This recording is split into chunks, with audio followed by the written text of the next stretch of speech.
আসসালামু আলাইকুম গাইস, সবাইকে স্বাগতম নতুন একটা ভিডিওতে। আজকের ভিডিওতে দেখাবো কিভাবে আপনারা প্লে পয়েন্ট অ্যাকাউন্ট থেকে প্লে পয়েন্ট নেবেন।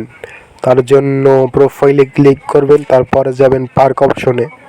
দেখুন আমার নিচে অ্যাপসগুলা আছে, এখন পার্ক অপশনে যাবেন। পার্ক অপশনে যাওয়ার পরে নিচের দিকে দেখবেন ক্লেম অপশন আছে, ক্লেমে ক্লিক দেওয়ার পর একটা ট্যাপ করবেন। ট্যাপ করার পরে দেখবেন আপনাদের টোকেন দিব,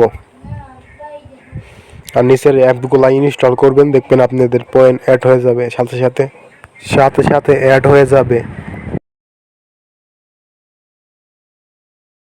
ওয়েট করবেন 1 থেকে 2 মিনিট, দেখবেন আপনাদের টোকেন অ্যাড হয়ে যাবে। ইউজ অপশনে ক্লিক করবেন, নিচে দেখবেন একটা গুগল প্লে গিফট কার্ড, ওটায় ক্লিক করার পরে দেখবেন 100 টোকেন হলে এখান থেকে ডলার নিতে পারবেন।